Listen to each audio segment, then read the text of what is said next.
Welcome to Films and Stuff with your hosts, Pete Mitchell and Ethan Hunt.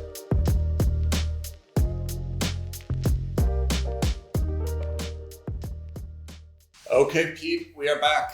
Last episode, we ended with our deep dive into Yellowstone, and we started to look at what I feel are the similarities between Yellowstone and HBO's Succession. That's right. And I was calling somewhat tongue-in-cheek, but realistically as well, Yellowstone being Succession Montana branch, and Succession being Yellowstone Manhattan office. Kind of like there's a different CSIs. Right. CSI New York. It's Exactly. Yellowstone New York and Succession Montana. Because there are a lot of similarities. You can just call There are a lot of similarities, right? You can just call it Jerks Montana, Jerks Bad New York. Family, Bad Family Montana, Bad Family Yellowstone. Unbelievable. Because both are led by a very strong, domineering, somewhat asshole-ish father figure, right? Which is That's John right. Dutton, Kevin Costner, and Logan Roy, actor I don't know his name of. Brian Cox. There you go, Brian Cox. So that's kind of the starting point, which is the domineering, father figure who oversees the entire family, business and carries the purse strings, and all the different children, in both cases 4 children, always vying for the father's attention, affection, approval, and so forth. And the father being able to kind of manipulate that, in a way, into varying degrees, based on his providing or withholding that affection and the approval, right? It's very Freudian in a way, in terms of how the father is, able to control the children. It's shockingly similar between the two. Like the parallel, Right, there's right. so many parallels, and I think it extends. One daughter. Yeah, and exactly. I was about to say it extends beyond the father figure. It also extends into the children. Yes. And the Yes. roles that they play. Yes. So Shiv in Succession would be Beth In Yellowstone. in Yellowstone, right? Jamie would be Kendall. Oh yeah, 100%. Both are supremely educated, have their own, internal demons, and both try to overthrow their fathers. Yeah. At multiple times. Right? Rip is like maybe, and I can't believe I'm saying this, a nicer version of Kieran Culkin's character, Romulus. Yeah, Romulus. Yeah. And then in Succession, there's Connor, and in Yellowstone, there's Casey, right? Yeah, who's kind of like this hapless guy who's still Yeah. trying to figure it out. Yeah. Right. Yeah. And the only ones with relationships as well, by the way. Not the only ones. Yeah, It's not. that's right. But it's kind of true, yeah. So should we go through what's happening on Succession? Because we finished now season 3 on HBO, which I thought That's was right. exceptional.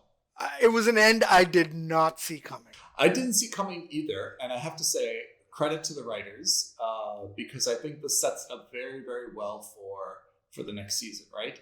After a full season where we kind of thought we knew where things were going, and it seemed like it was a very clear roadmap, they've done a nice job of switching things up a little bit, and I think we're very poised to reshuffle the alliances, and season 4 should be pretty interesting because now we kind of know who's on whose side, right? Yeah, and I think so. So to give a quick recap to our listeners, Succession is basically a show about this public listed company that's involved in, or that owns a few TV stations and that owns like a few theme parks. It's a conglomerate of sorts, and it's run by one father who's like very nearing retirement age. And all the children, well, not all, 3 of the 4 children work for the company, or worked for the company, and are fighting amongst themselves to be named as the successor, right? Hence the name Succession. And they want to run this large-scale public company. They're all billionaires. And so there's a lot of infighting, there's a lot of sniping, there's a lot of backhanded comments made about each other in an effort to gain their father's approval so that they can theoretically take over the company. It's a little bit like Rupert Murdoch, right? Would we say? Even though he's British. Yeah, a very loose association there. Exactly. And maybe a little bit like kind of like Time Warner, in terms of, like a diversified multimedia company. The only difference being that, this fictitious company has theme parks and cruises, which makes it seem a little bit like Disney. But apart from that, it's their news and their entertainment and their content, which seems to be like the bulk of their business. Yeah. So the company has been rocked by allegations of sexual misconduct and harassment. It's also been rocked by the fact that the oldest of not the oldest son, but the second oldest son, Kendall, has publicly gone on against his father and has, said that, oh, my father was fully aware of all of this. We were all aware. And he's basically tried to do a hostile takeover of the company and failed. So that's kind of the overall landscape of this family. Oh, and so it's now Kendall versus the 3 other children and the father on one side. Or so we thought until the end of the season. So we thought. Yeah. And I think that's that's obviously one of the easier themes, to tease out, which is, the different sibling rivalries.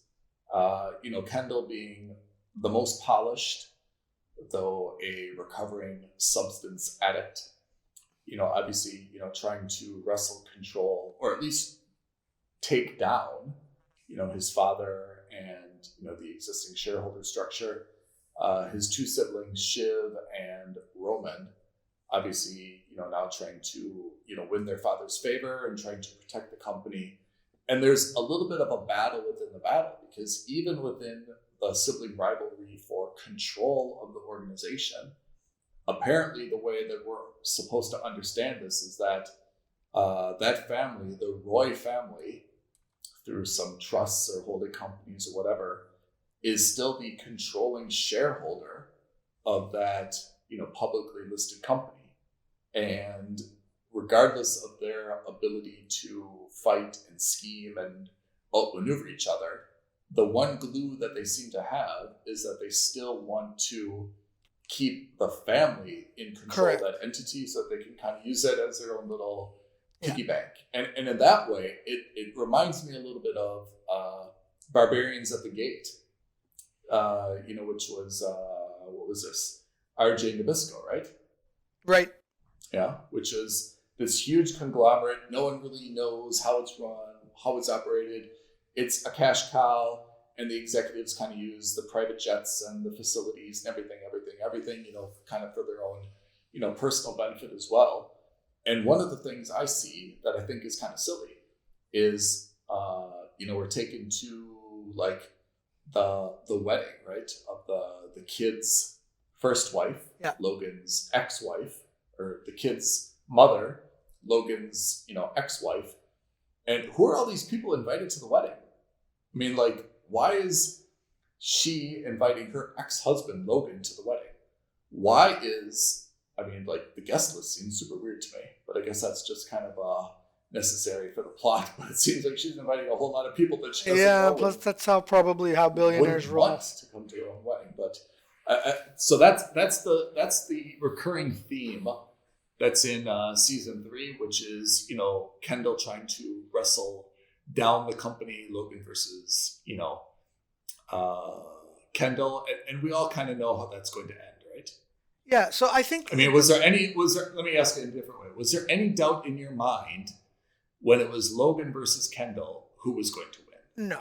So what I thought was going to happen was there was a moment in the first few episodes where I thought what was going to be the sequence of events, let's put it this way, for this season was, it had always been the family united, right? And since season 1, it's always been Kendall versus the family united.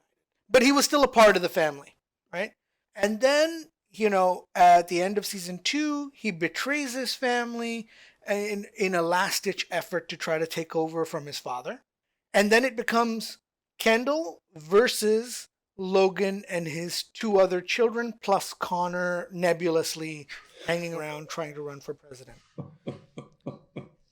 Then at the beginning of season 3, I thought the way it was going to work was, especially when, all the kids got back together in one room without their father, I thought Kendall was going to slowly pick away at that team and get them to transition over to his team, the kids. I thought it was going to be Kendall and the 2 others versus Logan. And again, I'm deliberately ignoring Connor here because at least for the time being, he's a non-entity in the politics of the game. So I thought that what was going to happen was that he was going to convince Shiv first, and then Roman to join him against their father, and that didn't happen. And in fact, it went the exact opposite way. They went all in against him, so far as to say that Shiv attacked him emotionally by putting out a public letter that said that he was a terrible person and that he had substance abuse problems, blah, blah, blah. And Roman physically attacks him at his own birthday party, right? And this is like when you see Kendall start to falter as a human being, in the sense that he's got substance abuse problems. He's obviously battling some kind of depression or some other kind of mental health problems. And at the end of the penultimate episode, you see him lying face down in a pool. And I thought, oh my God, are they going to do it? Is he going to commit suicide? And then I thought, no, he's too good a character and too powerful a character to let him go. And so, of course, you open the ultimate episode with them talking about how he almost killed himself and that it was an attempted suicide, but of course he's playing it off as it was just an accident. He had too many pills or whatever. He just fell into the pool. But too many limoncellos, that's right. So the show does get me where I thought it was going to go, which is to have all the 3 children pitted against the father. But it went about it in such a way because ultimately, the father decides to sell the company and controlling stake of the company, more importantly, to Skarsgård's character, right? And so Lucas, and so the kids don't want to do that. So they make a last-ditch effort to say, well, we are shareholders and we're going to block it. At which point you realize that Logan is quite possibly the shrewdest character of all of them, for having foreseen that, speaks to the mother and gets her to change the trust. Because I guess the shares are in the children's names by way of a trust that's controlled by the mother. And Logan convinces the mother, his ex-wife, to change the terms of his trust so that he can control and do whatever he wants without the children's approval. And that's effectively how we end the season. Setting us up for season 4, which is now going to be the 3 children versus Logan. So I think one surprising thing that I thought was going to happen, which maybe is going to happen now in season 4, is I thought Tom was going to turn. Yeah, Tom is Shiv's husband. I thought Tom was going to have a very critical role because we've really seen him, I hesitate to say evolve, but he's really changed as a character from being this very, right, ass kissy, shallow, entitled loser. Maybe that's a little bit harsh, the last part, but very, very ass kissy, entitled person, to being someone who's very reflective and announces basically that his love portfolio is not balanced. That Shiv is really more than ever treating him like horribly.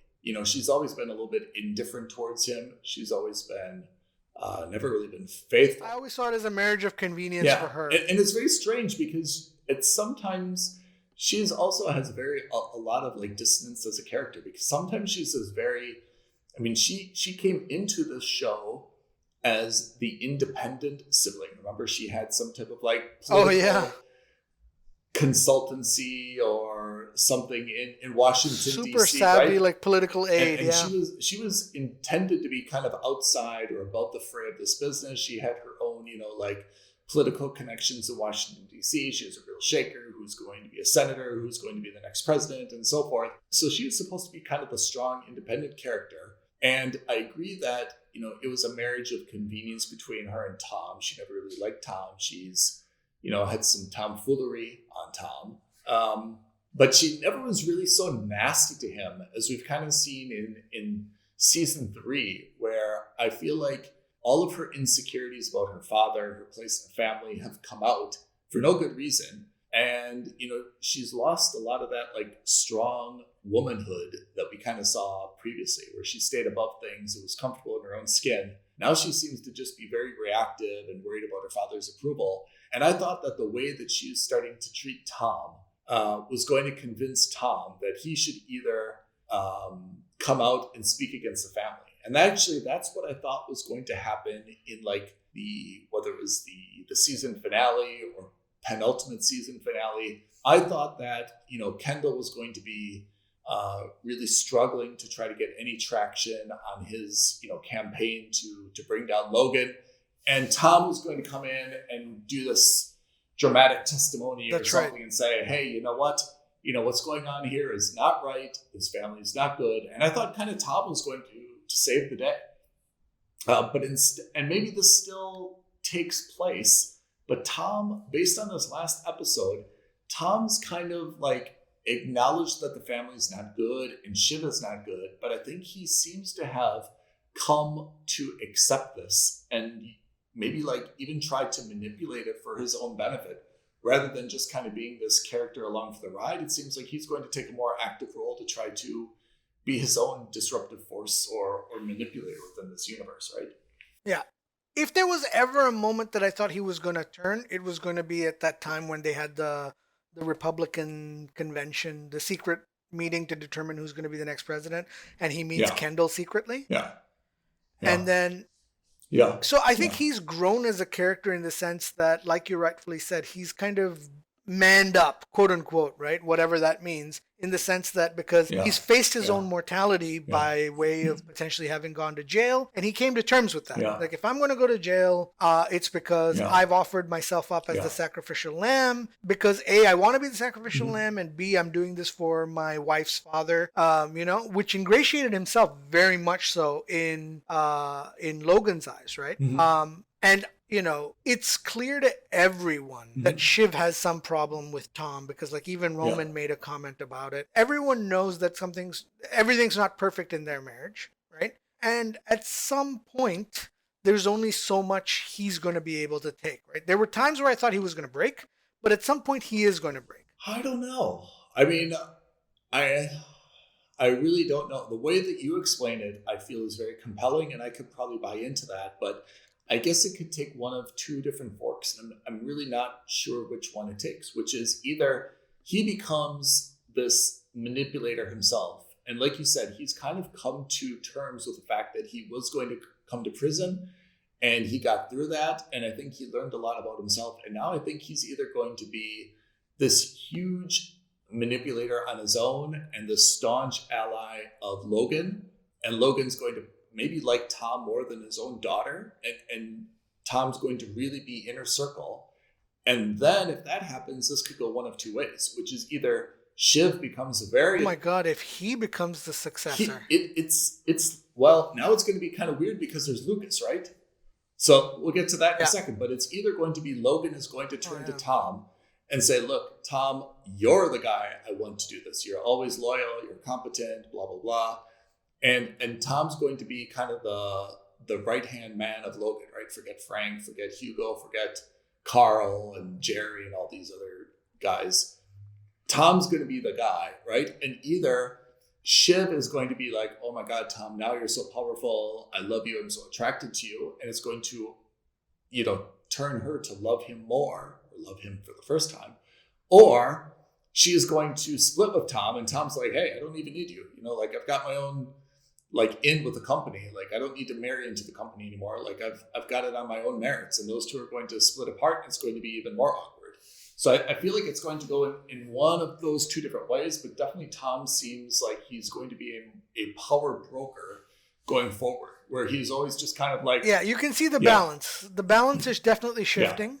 And I think it's okay because, again, like Beth, I find Shiv to be insufferable. Who do you dislike more? Beth from Yellowstone or Shiv from Succession? Shiv from Succession. Beth is very transparent. I actually think Beth is super transparent. I am not a good person. I am a broken person, and I have a purpose in life, and this is what that purpose is. That purpose is to make Jamie feel pain and to do everything my father says because I want this family to survive. Shiv, on the other hand, oh my God. Hold on. Let me just make one. Then I'll let you get to Shiv on the other hand. Let me just make one response to that. I would completely support that, Beth, for all her flaws, except that she is almost intentionally nasty and rude to people who do not need it at all. Or don't deserve it, yeah. Example. Her assistant comes into her office, says, "I've brought you coffee." She will bark at that person using colorful metaphors. "Do I look like I need coffee? Oh, you dropped the coffee. You're an idiot. You're fired." This type of over masculinity, kind of like biting everyone's head off. You know, she walks into an office. "Hi, who are you here to see?" She bites her head off. "I'm the boss. You should know me. You're fired. You're this. You're..." So I feel like... I'm not saying she's likable. I'm not just saying that if I have to... No, and here's the thing. The difference is that I think she doesn't hide that. I think she's very transparent about the fact that she's not likable. I can't stand either. So let's go to clear. But between the two of them, at least she's the most transparent about it. Beth is out there saying, "I don't like you, you don't like me, and that's fine. I'm here to do a job." Okay. And that's it. Shiv, on the other hand, my God, I mean, she is neither here nor there. So I feel like Shiv, I have a little bit of sympathy for Shiv. My sympathy is that I thought that Shiv is learning this bad behavior because of her father and the way that he treats her. And she seems to have learned from him. And he's an awful guy, but by the way, he's always right. But he's an awful guy, but I feel like she's been kicked and beat down so many times by his, false affections that she's kind of learned this bad behavior from him, which is, hey, maybe this is the way that I have to act to be successful in business. So then this is how I'll act. If my father treats me like this, I'm going to pass it down and I'm going to treat Tom like this. And she's just kind of like, we're getting into psychoanalysis. I love it. She's treating Tom the way that her father treats her. And I feel like I'm a little bit sympathetic to her. She's also not a good person, but I feel like she's exhibiting behavior because she's been kind of like beat down, Maybe so, but the difference between her and Beth, she doesn't get anything done. Beth does. Oh, that's true. Do you give her any credit for the negotiation she had with Sandy and Sandy, the Sandys? Remember she gave away the board seat? Oh, yeah, exactly. And the PJs, the private jets. And yeah, some of it is definitely learned behavior, I'm sure. But then, even in season 1, when she has the affair before she gets married to Tom, all these little things, when she's supposed to be the independent one, these were all behaviors, I think, that were written to make her inherently unlikable. She kicks people when they're down, something Beth might do, but then you also see her have... Beth is starting to go through a slight redemption arc with the kid that they've semi-adopted in the last season of Yellowstone. Shiv has yet to go through that redemption, and I think a part of that redemption is going to be, hey, guess what, Tom? Tom sees her for who she is. Tom kind of put his foot down with her at the end of season 2 when he was like, I don't like the way you make me feel when I'm with you. And that made her, that was like a shocking revelation to her, which I can't believe is a shock. But like that's when she first realized that, oh my God, maybe, Tom's actually stronger than he actually is. And now you're starting to see that. And I'm all for it. I'm all for it in the sense that I just don't... Her character is so inherently unlikable, and it's just... I can't stand her. Roman, also very unlikable character. Like the things that he's done, but in tune with his character, but unlike her, he gets stuff done in terms of the business. Do you like Roman? I can't stand him. Really?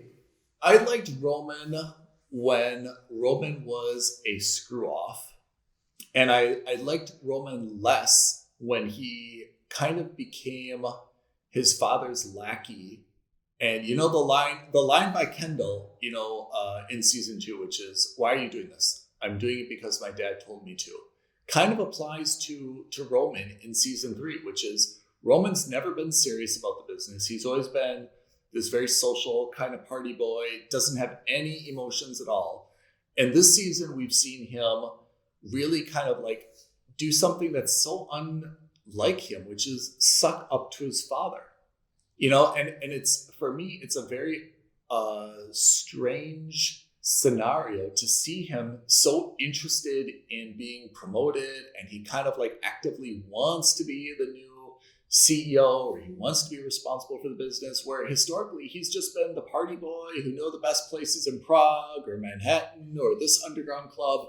And now we're seeing him like trying to be a little bit like a scheming.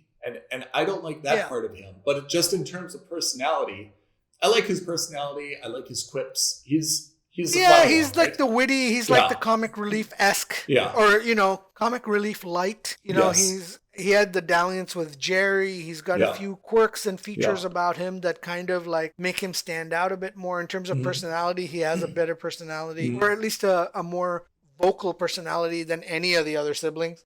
But he's very cold. Of all the siblings, he seems to have the fewest emotion. Kendall is, I think, the most emotional.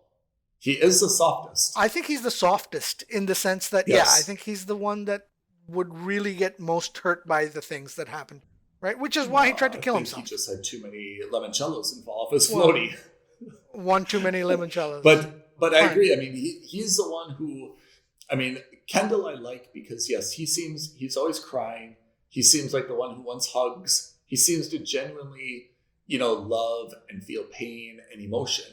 But Kendall bothers me because he doesn't have any substance. If you've looked at him in season 3, he's always got this army of people around him, and he just kind of like uses this like high level like chit chat banter, like even when he talks to his lawyers, and he's never really like sitting down and getting into substance. Even Roman is more substantive. Shiv is more substantive. Connor somehow seems to have a little bit of substance, but Kendall just is a bunch of polish with nothing behind him. And unfortunately, when we've seen all the interactions, whether it's,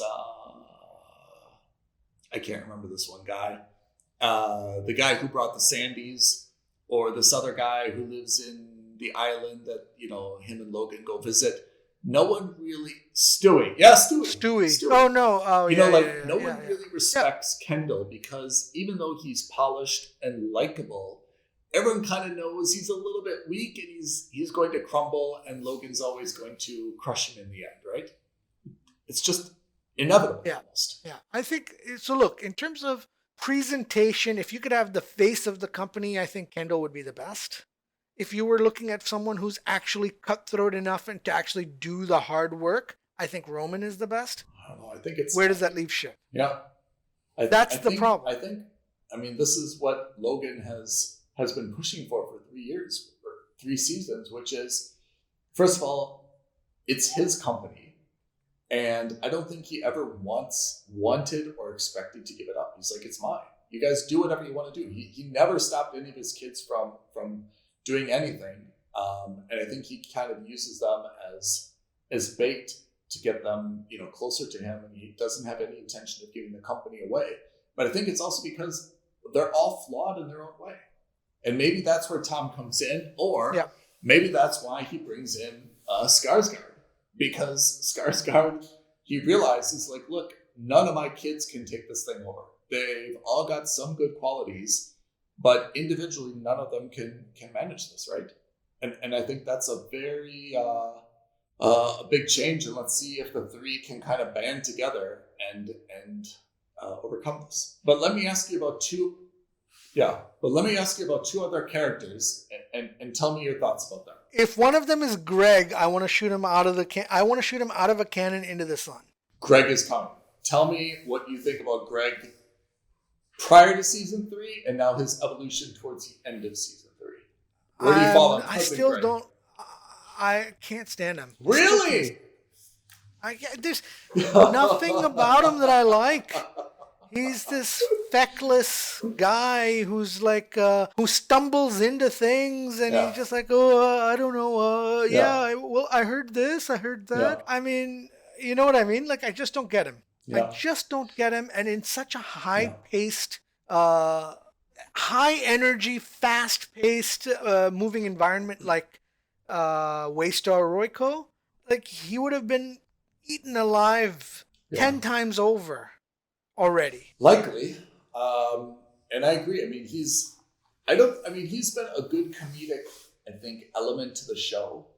And I feel happy that in season 3, they gave him, I mean, he still doesn't have any balls at all, right? I mean, he's still always agreeing with whatever anyone says to him. He either has a generic response or agrees with them or something, right? And that's his immature, like you said, feckless hallmark. And even his grandfather kind of calls him out on it, saying, look, I'm not giving you any money. You've got to start respecting yourself. But towards the end of season 3, he starts to develop his own like personality. He's got a girl that he wants to ask out, and then he's like, well, I'm not sure. I like this one better. This is better for me. He starts to grow a little bit. He knows that he's got a little bit of negotiating leverage. He's got something that he wants. Like he's still very young and silly and spineless, but he starts to get a little bit more serious. And I feel like there's also some parallels to him and Tom, which I can kind of imagine Tom as, we don't know his backstory, but he came from Minnesota.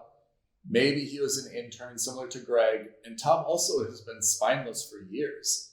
And maybe he was just a guy who always agreed with everyone or never disagreed, and just kind of like by being present and not really being controversial, kind of worked his way up. And now it seems like Tom is saying, I'm ready for bigger things. Greg, you're the new Tom, and Greg's going to get new Gregs. And, we've kind of seen him enter the next phase of his character arc as well, right? What Tom had that Greg doesn't have is a relationship with Shiv. I also think that Tom got to where he is because of Shiv. Then maybe Greg's going to get the Countess. Yeah, maybe. Oh my God. I can't stand him. I really can't stand him. Okay. So he adds nothing except for that comedic element. And to be frank, I'm now so vested in the story that I don't, the comedy is irrelevant. That dark humor, unless it's coming from Roman, I'm not even that bothered about it anymore. And in fact, I actually think Roman was funnier in season 1 than he was in season 3. Yeah. I agree, because now Roman's too much into the business. Okay. Now he's more business focused, exactly. Yeah. So, what about Connor? Tell me what you feel about Connor. First of all, I have to tell you this trivia. Go. Give me Connor's famous movie role. You're going to go nuts when I tell you this. I know you know it. Ferris Bueller? Yes. Is it? Cameron in Ferris Bueller's Day Off. Can you believe it? That's where I thought it was from. Can you believe it? I can't believe I remembered that. He's the same character, right? Yeah, basically. Right? He gets dragged along for the ride. Yes. Got a rich father, the afraid to do everything, never wants to do anything, always on the periphery, worried, hypochondriac. Yes. Yeah, that was Connor. Connor is complicated. I liked when he was, and I don't want to make this is going to sound really mean, but I liked it when he was the sounding board to the siblings without really having a stake in anything.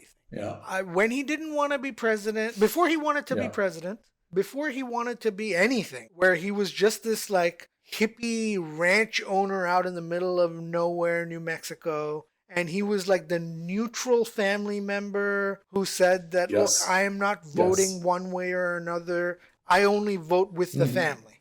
So if you 3 are doing it, I will vote with you. If you 3 aren't doing it, I won't vote with you. Yeah. I follow everyone.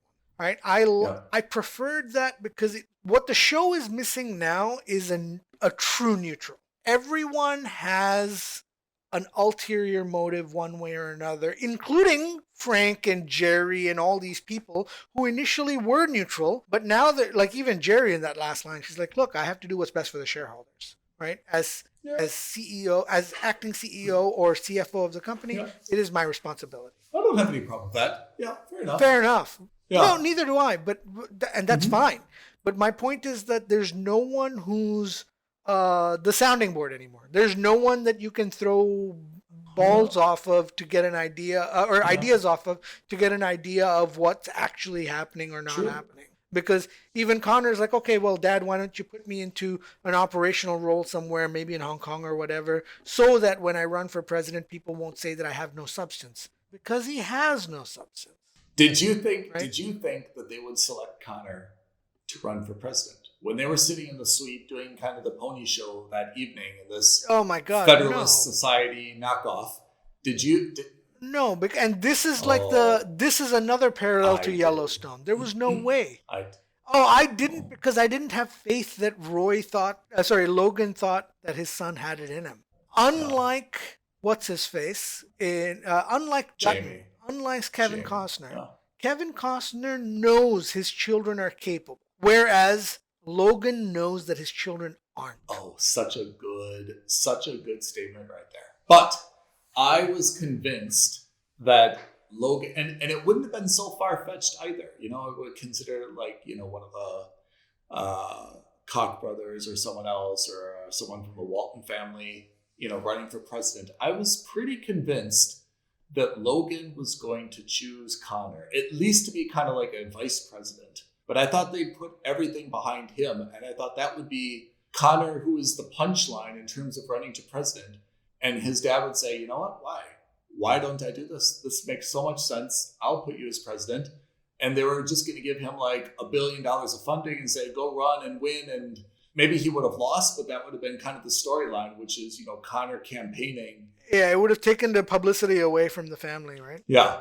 I think so. Yeah. So I was surprised it didn't go that way. I was pretty convinced that, once Logan was asking people like, hey, what do you think? What do you think? But could he win? Like, that everyone was going to say no, no, no, which was obvious, not surprising. And then, Logan was going to, as always, disregard what everyone else's opinion is and do what he wanted anyway. Yeah. I thought that would have been a very contrarian decision and consistent with how the show really usually goes. Yeah.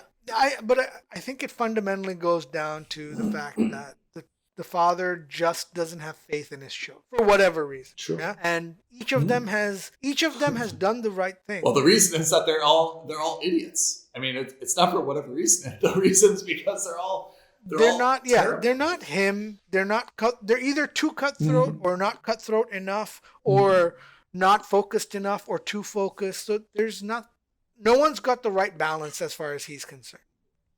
Right? And I do agree with you. I think it would have been an interesting storyline to have him run politics. Certainly would have added another element or another dimension, or maybe. But the difference is, I think it becomes too much of a political dimension to the game, to the story. Yeah. Whereas I think these guys are maybe more focused purely on what the boardroom of it all. Yeah, but I have to say, like, if you're looking at, again, like the longevity of a show is based on the creating new plot lines, right? That would have been a good plot line. And without that plot line, is Connor even a viable character anymore? Or is he going to go back and retreat to his New Mexico, whatever, ranch and never be heard from again? Because unless this, I don't see Connor as entering the mix now, of course, after the company's been sold and being the head of Europe. The Roy family doesn't even control the business anymore. He's never going to get that job. And if he's not going to have a political element, for me, Connor's just been effectively written out of the show. I don't know, but I think that the last season especially has been so much about the three children and Logan that everyone else kind of fell by the wayside. Even Tom, even Greg, even anyone who had any sort of arc.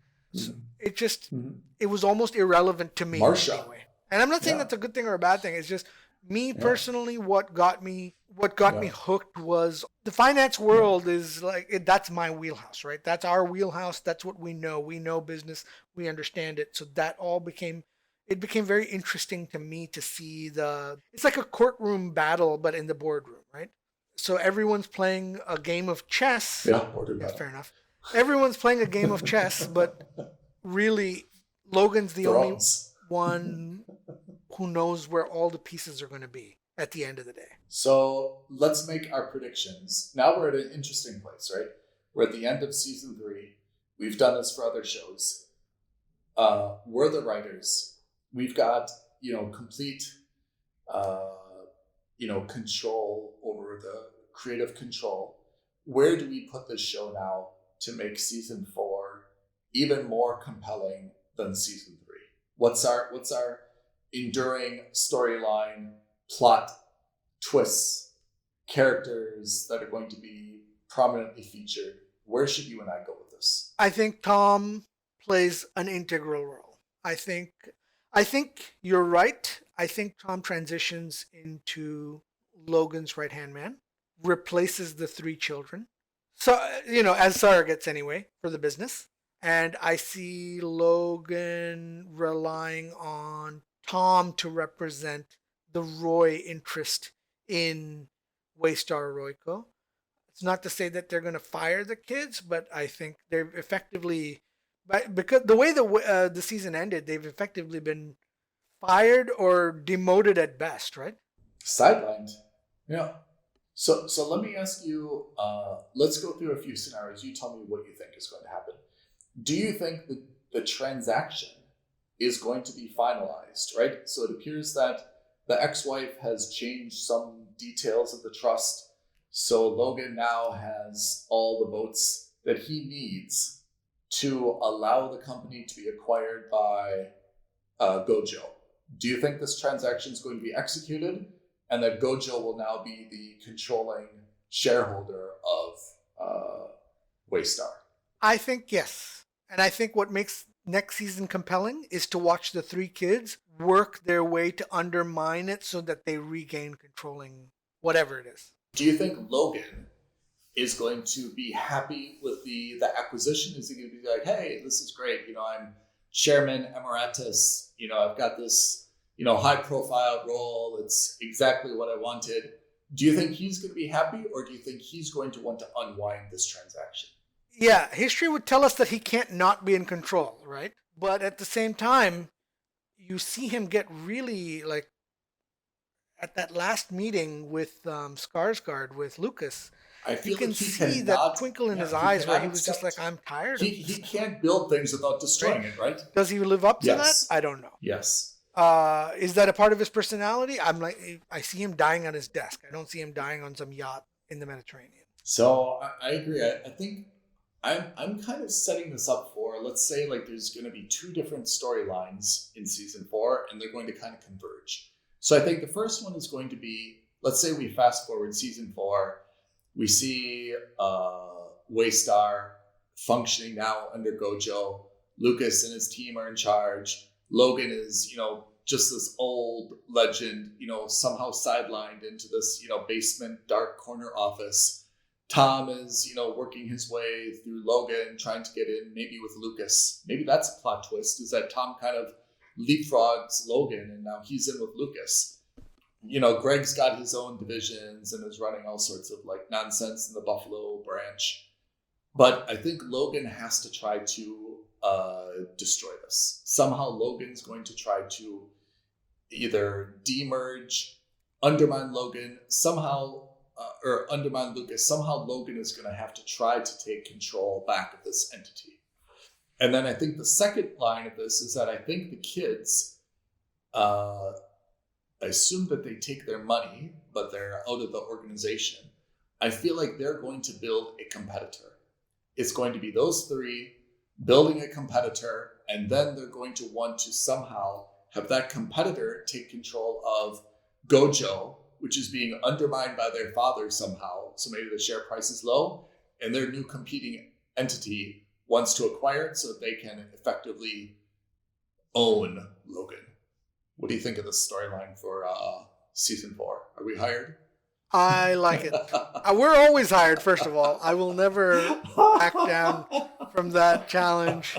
And nor will I ever publicly go against my partner here. But yeah, I'm intrigued to see that. This is my prognosis. The question is, can they work together?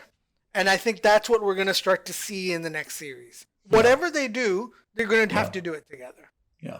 Because as we've seen, I mean, there is a formula for the series, right? And the formula is generally enemies become friends, the friends become enemies, right? And there's always like a shifting of the alliances, and the people that you thought hated each other now become best friends and are working, right? The enemy of my enemy is my friend, or whatever this is, right? So, I mean, I feel like this is somehow how it's going to be. And this also pits, basically, you know, there's also some marital drama, right? Which is Shiv and her 2 brothers, you know, creating an entity that's trying to compete with, you know, her husband, you know, who's navigated his way to the top of something as well, right?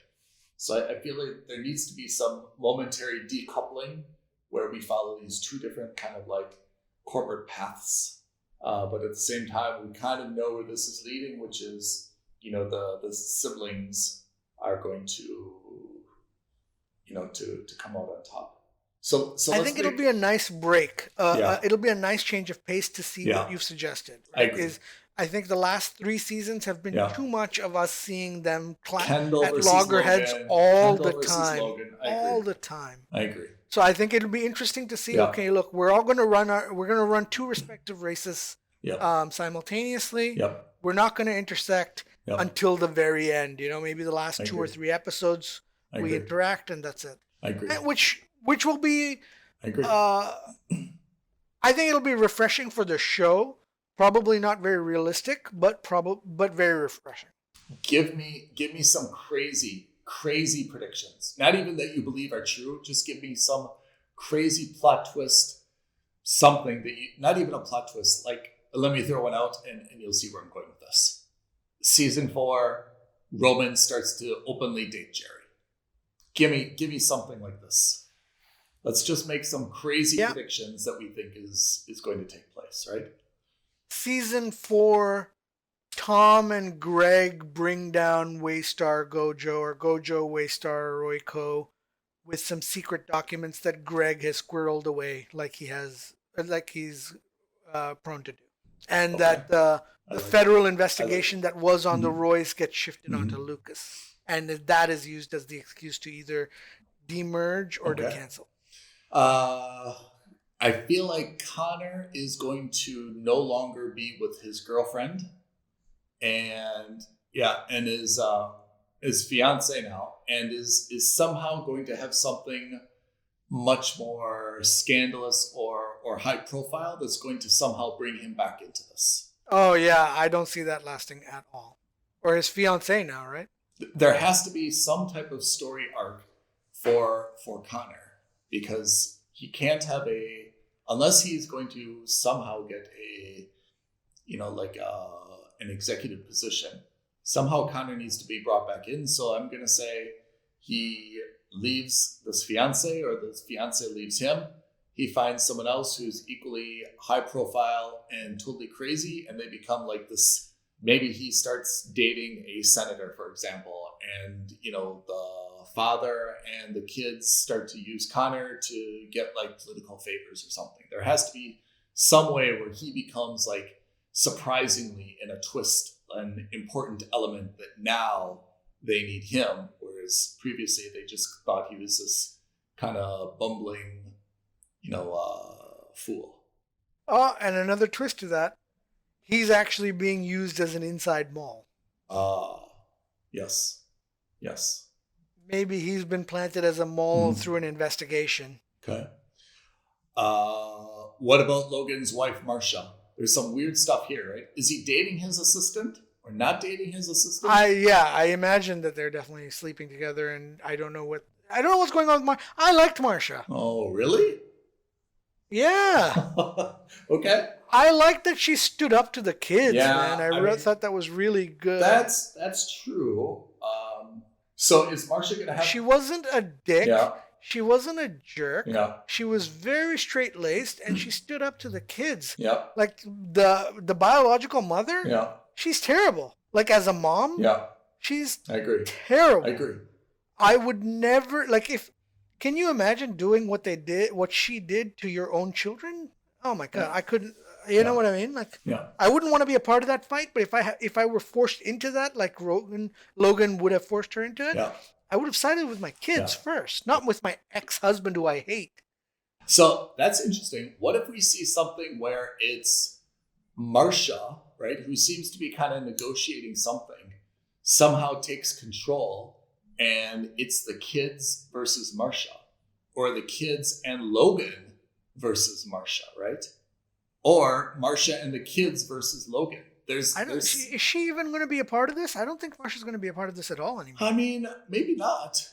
But we're the writers. We can do whatever we want. The whole point of that meeting in Sarajevo, but the whole point of that meeting in Sarajevo was that she was going to get bought out of her prenup, right? Yeah, maybe. So I just don't see Marcia coming into this. I see the mother having more to do with this than Marcia. I think if the kid's mom gets involved, that's when you start to see some traction. Do you think there's any way they could kill off Logan?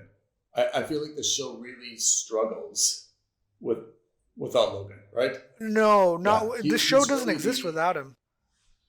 Otherwise, it's three petulant kids fighting amongst Yellowstone themselves. Could survive without Kevin Costner? Also, no. I think the thing is that even if the story isn't directly about him, he's the guy that kicks off the first domino in every element. Yeah. I feel like if Kevin Costner said, hey, I don't want to do this anymore, the writers could probably say, look, we just need you once for a scene every other episode, and Yellowstone could still kind of go on, right? Oh, yeah, but that's right, because like his screen time is like relative to the kids, it's like a ratio of maybe 3-1, for example, right? I think that's also his word to scene ratio is also 3-1 as well. So I think that's how things used to be. Well, they don't get done like that anymore. He's just got like these fortune cookie, basic lines. Like it's almost like they've got like a pinwheel, and he's got like the Wheel of Fortune, right? They've got like a random line, and they just kind of spin the wheel, and they say, "What's Kevin going to say?" Well, you come back to me when you're a man. Well, I ain't got no time for that anymore. It's just random stuff. Whereas I think Logan, you could not go more than an episode without featuring him somehow. I agree that the show really loses its center of gravity without him. Yeah. Which again, I think is the whole point, right? The whole point is that he is this larger than life person who's everyone is trying to get a hold of for their 15 minutes of fame. Mm-hmm. And he can make that happen for everyone, right? Like, literally, that was one of my favorite scenes. There are two favorite scenes stood out to me. Was that one scene with Tom leaving the diner with Kendall, right? Mm-hmm. And Kendall taking the picture, and he says, "You know what they're doing back in the hotel? They're choosing the next president of the United States, right? Just as a testament to how powerful they are." And then the other scene that I thought was really nice was actually when the three kids in the last episode are going to confront their father. And they're like, look, right now, let's just stop him from taking control. Let's take over control. And then the three of us can continue fighting. That's more fun anyway. And all three of them said, you know what? That is more fun. Yeah. And that was like, okay, that's the first time where I saw them all as siblings. You know what I mean? Versus in not just words, but in emotions.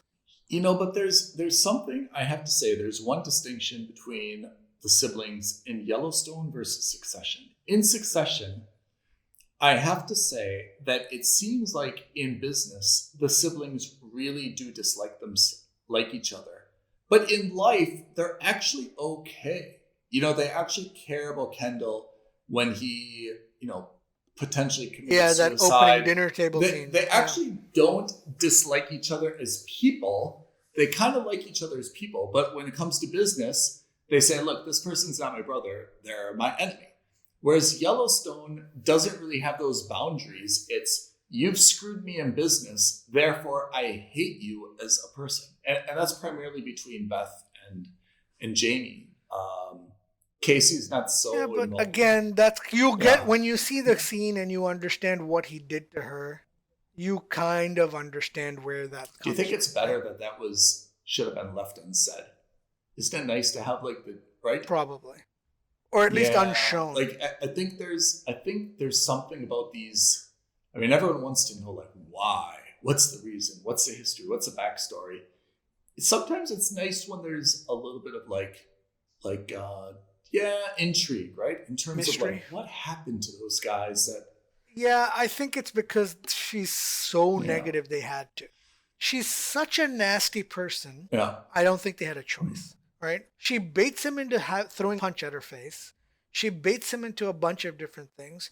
She treats him like crap even when he's at his lowest. And you don't know why at this point, you know? And at that point, you're all like, well, I don't like Jamie, but I definitely don't like Beth. This gives you a better understanding as to why you don't like either of them. Do you think there's no smoke detectors in any office? She's always smoking in the office, and people are always talking No, about man. smoking offices. It's Montana. You do whatever you want. Montana. That's how the Cowboys did it. That's our state. That's the state motto. It's like, welcome to Montana. You do whatever you want. Yeah. Welcome to Vermont. And believe me, they've done it. Again, if I were ever to go to Montana, I'd be very weary because, my God. Like, maybe it'd be very dangerous. These are the things you... Maybe it'd be very dangerous. Huh? Maybe it'd be very dangerous. Yeah. Right? But just these are things that you kind of expect in, like, Jersey and Atlantic City, like the mob and gang killings and explosions. You know, this is like Detroit or Chicago in Prohibition era style violence. Well, see, this is why, because there's no CCTV. You can't have these episodes now in modern day East Coast or like any big city, because it's like, well, come on, guys. Too much surveillance. This is the 20s. There's like surveillance. There's cops. There's no chase scenes, right? Like, come on, guys. Like, there's gridlock everywhere. Like, what's a chase scene in New Jersey, right? So I think in Montana, the implication is, hey, there's only like all these cities are like 3 hours away from each other. You know, you can kind of get away with whatever you want. No one's going to stop you. Your state motto. Is this good or bad for Montana? As a oh man, it's got to be a mixed bag because the show does make Montana look beautiful. Yeah, like it's very, right? it's and very, like, and I have to say this about Montana. Unlike a lot of other places, there doesn't seem to be any humidity. There doesn't seem to be a lot of insects. There's no snakes, scorpions. You know, like they mentioned Texas, like everything's trying to like bite you, eat you, something. Okay, there's bears and coyotes, but like overall, it seems relatively safe if you don't like insects and reptiles, right? Unless they're throwing your face from a cooler. Throws a rattlesnake or some type of poisonous snake in your face. I'm really sad that they got rid of Sawyer. I thought he was very funny. No, he had it coming. And he's struggled to find a long-term job after his success on Lost, right? It was such an iconic character. Everyone else from Lost has found someone else, right? Evangelina Lilly was on that robot boxing movie, and now she's on Ant-Man. The Wasp. She's a Wasp, yeah. Right? She's found something. Right. What's the dude? He was on Party of Five, and he was on Lost, and what else has he been in? Something else. Right? No idea. There are very few of them, I think, have made it out into bigger things, right? Penny, of course, made it onto For All Mankind. For All Mankind. Yeah. But the Korean dude made it onto Hawaii 5-0. Oh, yeah, that's right. Yep. Although he left Hawaii 5-0. And he left Hawaii 5-0. And now it's poor Sawyer, who is struggling because he's so universally known as Sawyer. The handsome dude. He was in Mission Impossible for the opening scene, right? Until he. That's right. In the third one, he got shot by the agent, and now he's just. Or the fourth one, yeah. But that's Succession. Oh my God! I think that's how many Mission Impossibles now? are there? 5, 6. Yeah, that's Succession. They're making 6 and 7. I can't know. Let's put it on the list. We have to do a breakdown of Mission Impossible, the new one coming out, right? That's right, but who knows when that's coming out. So, can we just talk about this for a moment, though? We've got there is a Mission Impossible coming out. There is a Top Gun 2 coming out. If these aren't coming out in Christmas, New Year's of 2021, are they coming out in summer Which they aren't. 2022? So Mission Impossible, I don't know what the expected timeline is, but it's not your typical summer blockbuster anyway. It is a blockbuster movie, don't get me wrong, but it's not like a movie you'd necessarily associate with like a summer action movie blockbuster. Whereas Top Gun is like pure July 4th weekend, you need to see it on the big screen. Can I tell you? I just searched it. Mission Impossible 7 is coming out September 30th, 2022. There you go. And That Top movie Gun, was, probably this summer. Yep, May 27, 2022. There you go, just in time for the summer rush. But help me understand this. When was Mission Impossible made? It was supposed to be released in 2020, right? No, so Mission Impossible, Chris McQuarrie, they did 7 and 8 back to back. Oh, really? So it's been like one long shoot. And I remember they shot most of it, they've shot some of it in London.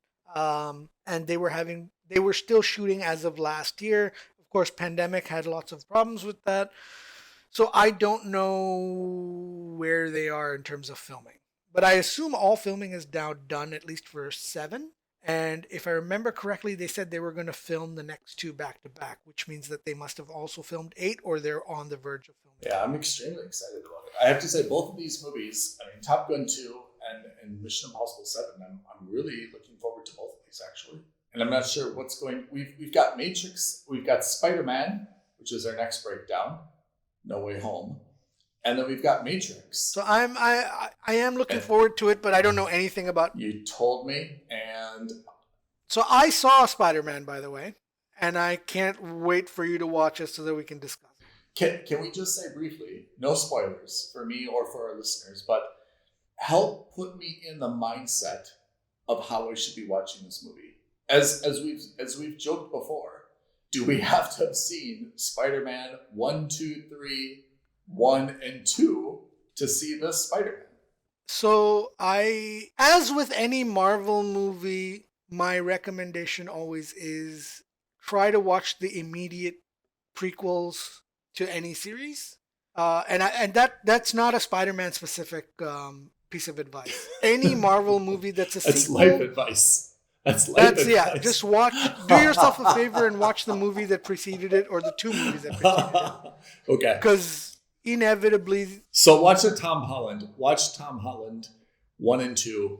Yeah, and then you'll be in a prime position without for this one. No spoilers. You can And see this Strange. from the trailers. And Strange. You can see this from the trailers. 2, 3 Yeah. takes place right after 2. So it's like an immediate sequel. Immediately? Oh. A true sequel. Is there a word for this? How about No idea. natural Yeah. sequel? A natural So sequel. it takes. So that's my recommendation. Is that in general? Let me be even more clear. With Marvel movies, it's always a good idea to watch any of the shows or movies that are in the same phase prior to it. So in this case, What shows would I watch? so in this case, I would have watched WandaVision, Hawkeye. Oh, really? Hawkeye? Should we talk about Hawkeye? We should. We have one more episode of Hawkeye, and then we can do the deep dive on the series. Hawkeye, I'm very excited about. Yeah, I think so. Let me ask you, for Hawkeye, do you think that there's enough content to talk about it episode by episode, or does it really need to be seen in its seasonal totality before you can kind of get into it? So I think what Marvel's done with Hawkeye, and to a lesser extent with Captain America and the Winter Soldier, or Captain Falcon, now it's Falcon and the Winter Soldier, is that they tell a story that could have potentially been a movie over the course of 8 episodes or whatever. I'm not saying Hawkeye is a movie, but what I am saying is that the story is one story that when you break it down has the legs to be in episodes. But I think it's, maybe not deep enough for a full movie, but could be a movie. So that, which is why I prefer to talk about it as a season overall. So, but that because again, and that's because that's a Marvel thing. It's not like Yeah. Succession. It's not like Yellowstone or any of these other shows we've watched, or like even For All Mankind, where you can watch episode by episode, discuss nuances episode by episode. That's not to say there aren't nuances in each episode of each of Hawkeye, but what I'm saying is you see the bigger picture of the nuance overall as it relates not just to Hawkeye but also to the Marvel Cinematic Universe. So when this season of Hawkeye is finished, is that it for Hawkeye? Then there's no more season 2 Hawkeye. It's just a one-off season? I Or not don't clear? know, but I imagine what they are going to do is, and again, this isn't a spoiler because it's in the trailers. So you see Haley Stanford. Yeah. I can't, whatever her Yeah. name is. She comes in as the spiritual successor to Hawkeye. Mhm. So I imagine they're either going to do a movie with her or she can continue on with the team. Yeah. I mean, it's I think it's important to kind of, transition some of the historical Avenger folks out, right? And we're slowly seeing that. And I think it's continuing on, but I'm really excited about Spider-Man. We will do the deep dive Spider-Man No Way Home next week. Sure. Do we agree? Yeah, absolutely. I can't wait. Okay. And we will also do then Hawkeye season recap next episode. Perfect. And now we have Matrix. So Matrix comes out as of the time of this recording next week. Okay. And so I still have no idea what this movie is going to be about. Matrix 4. So I thought it would be helpful for our listeners if we go through a quick recap. Just a quick recap. So I agree. Matrix. I need a recap as well. It's not just listeners. I'm counting myself as a listener as well because the three original. What years were these three made? Sorry?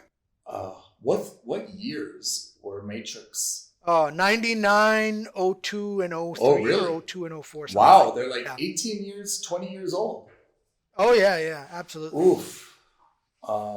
Absolutely. Do you think Keanu is better known for John Wick or for Matrix? What would be on his gravestone or his Hollywood star? I think that depends on how old you are. But what's on his Hollywood If you're star? our age, I think it'll be. If you're our age, it's Matrix. Yeah. If you're 10 years younger, it's John.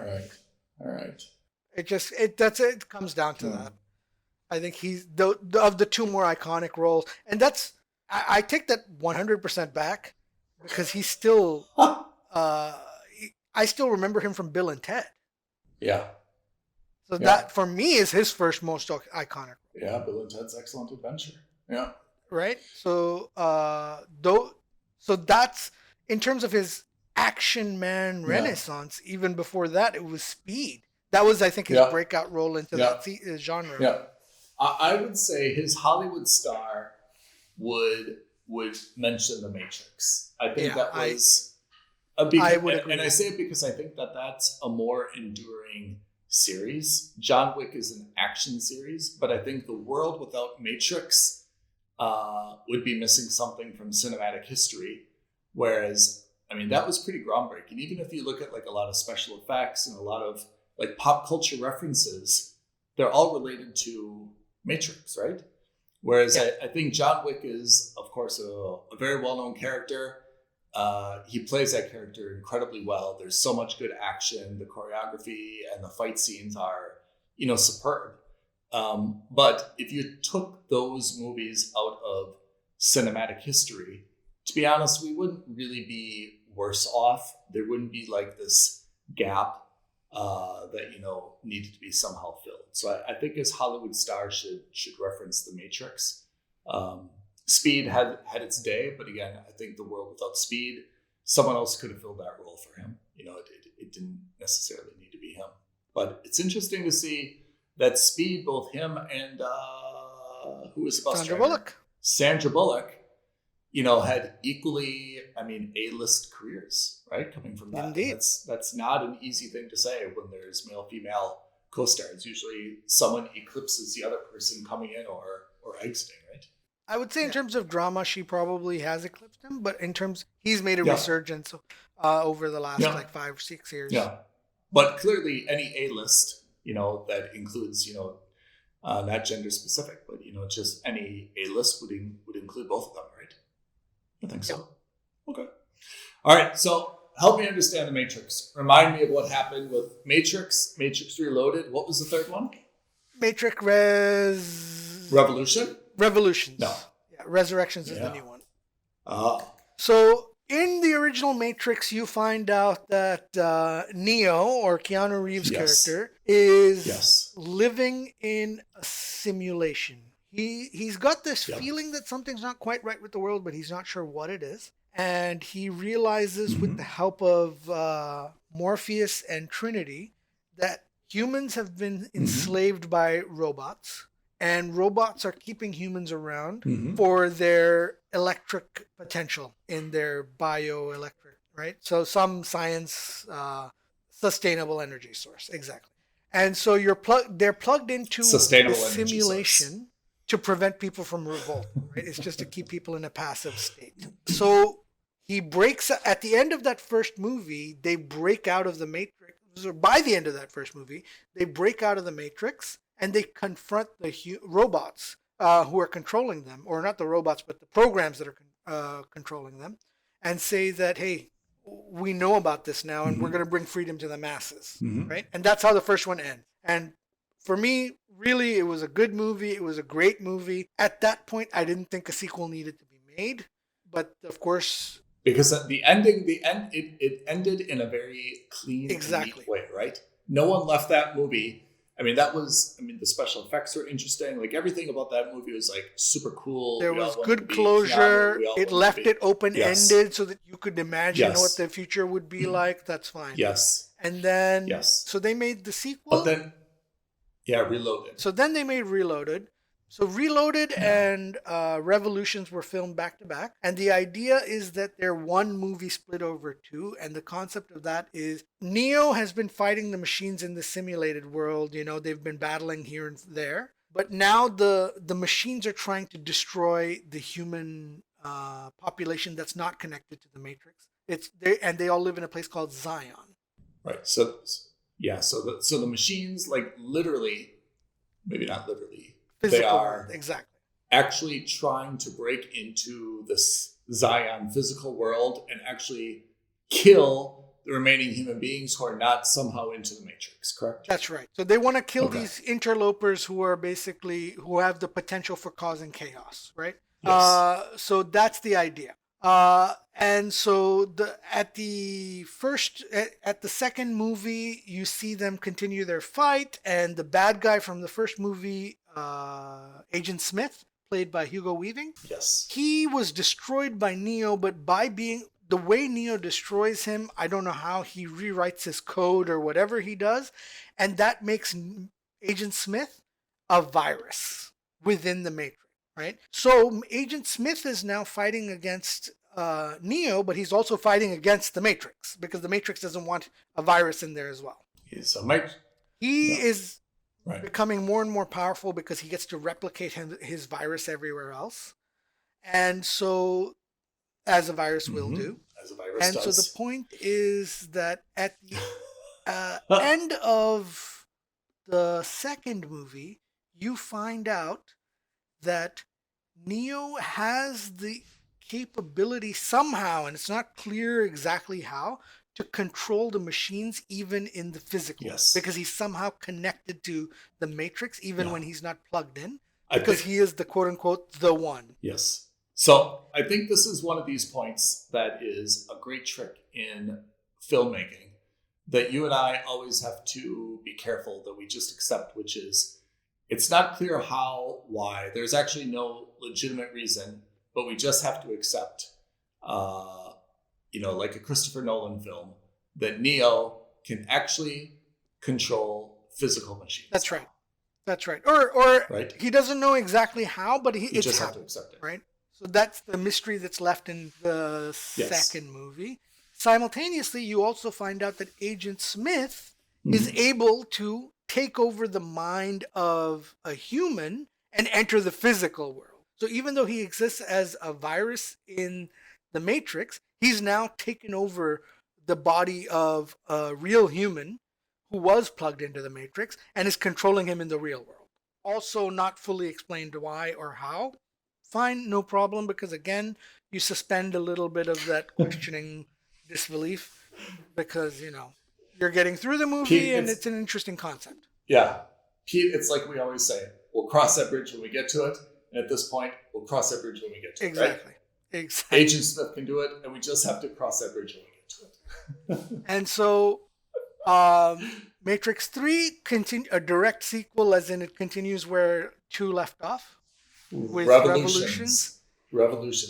Let me ask you one question, though, to clarify. Trinity did not die at the end of 2. There was a scene where she was dying, but then Neo saved her at the end of 2, right? Right. And this is the part where things gets a little convoluted because he saves her in the Matrix by putting his hand through her body and pulling the bullets out. But he also manages to do that somehow in the real world or something. Things got a little dicey. The movie's 20 years old, but fine. He saved her. She's saved. So, which is in parallel to what she did for him, was she saved him at the end of the first movie. He's done the same for her in the second movie. And then the third movie, which again is really the second movie, just the second part of the second movie, is the continuation of the fight against the robots and man. But, you see a lot more action sequences in Zion where you have these squid-like tentacled robot monsters flying into the home base. And just as they're about to take over and destroy all of the base, everyone stops, and it's because Neo has gone to what's called the so-called source, where the Matrix was first started, and he's negotiated a ceasefire with the robots because they can't kill Smith either. So he makes a deal with them. He says that I'll take care of Smith as long as you give us peace. Yeah. He goes back into the Matrix. They have a big CGI crap fest of a fight. He destroys Smith by letting Smith destroy him. And by destroying him, he does to Smith what Smith did to him, which is he rewrites the code. And Neo, by getting taken over by Smith, is able to rewrite the code and destroy Agent Smith. And then the Matrix is brought back to peace or stability. Look, Pete, I think you deserve a lot of credit for this because these Matrix movies are visually stunning. The idea and the inspiration behind them is full of creativity. But as you mentioned, there's a lot of, let's not call them plot gaps. There's places where you just have to accept something as a fact, and that fact leads to understanding why or how something has happened, right? So, I mean, again, the one of the problems when you watch these movies too closely, I mean, apart from the fact that there's a lot of theoretical analogies you can make, in terms of what type of messaging is coming out, there's a lot of action sequences where you're like, well, wait a second, how did that happen? And you can't ask yourself that. You just have to accept that. Oh, well, Keanu is fighting a virus and the virus could replicate and therefore this and therefore that. And that's how you have to get over these kind of like mental hurdles, I think. Yeah. There's a lot of weird allegories in there. I'm not even talking about the Merovingian. There's a lot of there's like a reference to Neo being like a Christ-like figure. There's a lot of secondary, or not secondary, but there's a lot of like thinly veiled illusions to our real world. That the choice is an illusion by the system. That's the whole thing with the architect. And that everything was preordained to continue in the cycle the way it is. Yeah. So there's, and from what I understand, a lot of these have got to do with the Wachowski siblings. they had, they had their issues, in their own lives, and that the Matrix was a great way for Yeah. them to tell their own Yeah. story or how they were feeling at the time, which is, wonderful. And I'm very happy for them that they were able to do that. So but for me, one was already a complete story as it was. The trilogy as a whole certainly felt complete, even if 2 and 3 weren't such good movies, in my opinion, or at least were maybe too bogged down by allegory. So that's why I'm intrigued by 4. A, because I like Keanu, I'm happy to see him in anything. But B, where do they go from here? What is the purpose of the story? What more is there to tell that the first 3 haven't already told? Yeah. I mean, one of the questions that I have is, it seemed a little bit inevitable that Matrix would come back just because it's so iconic, and because there'd always be a huge audience for it, right? Because it's so different from anything else, it would absolutely, be popular, as long as you can bring back, kind of the original cast, because it doesn't work without Keanu, it doesn't work without, Carrie-Anne Moss. But I feel like this movie ended twice already, so I'm not really sure. At the end of 1, it ended, and I get it. It made so much money that you had to find a way to do it again. Okay, then they did 2 and 3, and again, it came to like a very long, drawn out, but clear conclusion. So help me understand, as someone who should be preparing to see the new Matrix, where I'm starting from. Is this a prequel? Is it now what's the opposite of a trilogy? Quadrilogy? Quintilogy? So my understanding is that this isn't a prequel, it's a continuation of that story. So how that's a continuation of that story, I don't know, because Neo dies at the end of the 3rd movie. So everyone dies except for Morpheus and whoever was in Zion. So I don't know how this is going to credit where credit is due. This is why I like the trailer. Even though the trailer hasn't been particularly fantastic, conceptually why I like the Matrix trailer, it tells you nothing about the story. So it doesn't spoil anything for you. Unlike most trailers these days where they show you like 30 to 50% of what's going to happen in the movie in the trailer. Here, they've not been clear, maybe on purpose, maybe by design, whatever it is. I like that I have no expectations of what to expect, of what's going to be in this movie, because the trailer hasn't given me any expectations. So in that regard, I'm looking forward to it. I mean, I'm looking forward to it as well. I mean, Matrix, again, it's just so iconic, and in a cinematic universe where there's a lot of copy and paste, or there's a lot of very formulaic films. Yeah. I mean, Matrix was something that really broke the mold, and was one of the few things you could point to that was dramatically different and took a lot of risks. And there's so many iconic scenes. I mean, the scenes that I remember were when they were in kind of this lobby, and they went through the metal detector and the guns were discovered, and it had this huge shootout. Yeah. And just the graphics of, the bullets and the flying pieces of cement or gypsum or whatever it was. Very iconic scene. The second scene, of course, was when Neo is dodging the bullets, right? And of course, he bends over like basically backwards, and you see kind of the bullets whistling by him. The third, Carrie-Anne Moss, kind of jumps in the air, and the camera, does a 180 around her, and she does 360 kind of around the her, yeah. karate stork kick on the guy. And of course, the one that I remember the best was when they tried to rescue Morpheus when he was kidnapped, and they somehow bring this helicopter to crash into the building, and the side of the building kind of ripples. I mean, this is in addition to all the fight scenes, right? I mean, there's a scene where Neo and Agent Smith kind of like take off at each other, kind of Superman style. Off in the subway. Yeah, the subway fight scene. I mean, there's just so many iconic action sequences in the movie that for me, it papers over a plot that doesn't always add up, but you just kind of go with the flow and say, look, this is an amazing movie. Okay, we understand you can do this. There's kind of fuzziness between the human world, which is Zion, and the machine world and the Matrix, and so on and so forth. But I agree with you. I'm not really clear where this new one fits. And I imagine it's probably going to be a little bit abrupt in terms of where it kind of enters into the timeline, or if it rewrites the timeline, or if it's a spinoff of the timeline. And I think we're just going to have to go with it. But I'm hoping that the movie itself is super good and isn't just kind of recycling some of the old tricks. Likewise, I fully agree with every sentiment you just raised there. Let's, Thank you. Fingers are crossed there. I'm looking forward to it, not just for the fight sequences, because, nowadays, to be very frank, there have been lots of good movies that do excellent fight sequences. Yeah. So it's no longer going to be about the karate or the kung fu or the judo.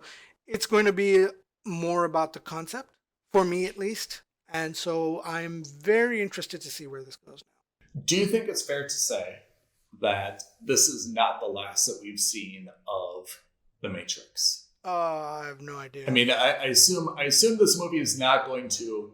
I don't know how much the budget for this movie is, and I'm sure you know off the top of your head. But regardless of the budget, I assume this movie is going to make a lot of money just because people are going to go out of curiosity.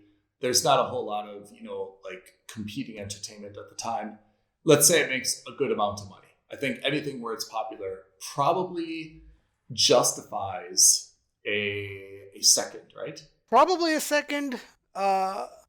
Look, I think, and maybe this is me being cynical, I think Hollywood has this thing right now where it's a franchise. Every movie has to be a franchise, and a franchise has to have at least 3 movies in it, which is not great. But, let's see what happens. Movies like The Matrix, theoretically, especially because the first was already a trilogy, have the potential to become a franchise, but I don't want it to be a franchise for the sake of being a franchise. I think first of all, we need an episode on franchises that should not have been and franchises that should be. We also need an episode on what movies are not made anymore, rom-coms, because they just don't justify a franchise, comedies. But I think also that we when you're looking at a franchise, I would say like Marvel is beyond a franchise. Maybe it's a meta franchise, whatever the terminology is, because it's not really based on 3 characters that you just continue to recycle, right? It would be Iron Man would be a franchise, for example. But with Matrix, there's 4 main characters, right? There's Neo, there's Trinity, there's Morpheus, okay, Agent Smith, or another agent who takes his place. We don't have really the Oracle anymore. She's changed. Yeah. You could maybe add Jada Pinkett Smith, whatever her ship captain role was, right? And that's about it. So those folks are getting, more mature.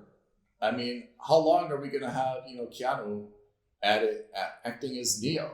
He's kind of reached the apex, I would think. If you're going to have him do 2 more after this, right? Carrie-Anne Moss doing 2 more after this. I mean, we're just kind of getting to the point where, there needs to also be like an evolution of characters as well, I think, to keep it a little bit fresh, Yeah, no, I agree. I'm going to reserve judgment on Matrix only because, again, it's one of the few movies that I don't know anything about.